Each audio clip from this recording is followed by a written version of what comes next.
Alrighty, this problem or this page of notes says that we're going to do this integral with the TI-89 and we are actually going to use the TI-84.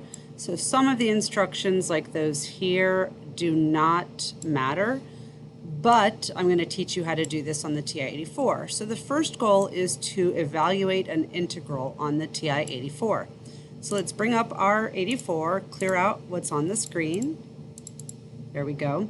Now I'm going to go to Alpha Window, and the fourth choice here says integral. So check out what happens when I plug in the integral.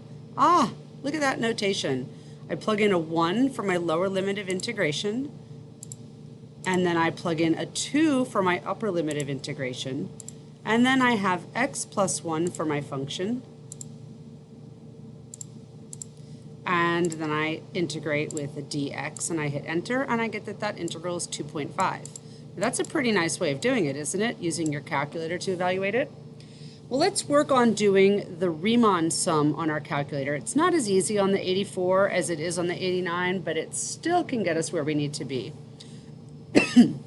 So we see here that our limits of integration are 1 and 2, so the difference between them is 1. So our full value of our interval, the full width of our interval is 1 divided into n ways. So our width of each rectangle is 1 over n. Then the height of each rectangle has the lower limit of integration of 1 plus 1 over n times I right here. You plug this x value into the x value in your integrand. So that goes here, that's the x value, and of course plus 1.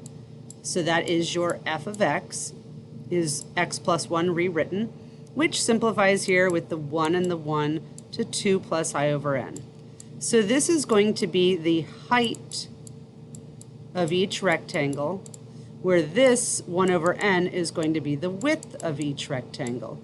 And I don't know if we've said it elsewhere, but the integral notation just says take the height times the width of an infinite number of rectangles from the lower limit to the upper limit of integration, and this integral symbol is an elongated version of an S, which comes from sigma, meaning sum in Greek.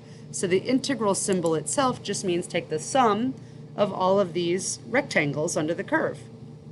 So back to my sigma notation, I want to take the sum here from the first rectangle to the nth rectangle of the height of each rectangle times the width of each rectangle.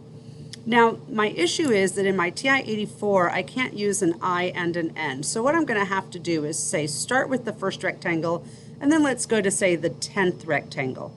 So I can evaluate from there. Let's see how that's going to work. Alpha, F2, choice 2 is the summation, and I'm going to have an alpha I equals 1. I'll start it with the first rectangle always, and instead of an n, I'm going to take it to the 10th rectangle just to see what it looks like with 10 rectangles. And then I put in parentheses the height of each rectangle, which is 2 plus, and I do need the I divided by, and instead of n, I'm going to plug in a 10. So that is the height of each rectangle, and then the width of each is 1 divided by, and remember I'm using 10 instead of n, and I can hit enter, and that gives me 2.55. Now if I took the limit of this whole expression as n went to infinity, then I would get a number that approached 2. And the way to do that on the 84 is just say take each of my n values, and let's say 50 instead of 10. So my n being 50 rectangles, the only thing I'm changing, whoops, somehow it decided to migrate to that. Sorry about that, guys. The only thing I'm changing are my n values. Need to change it up top here.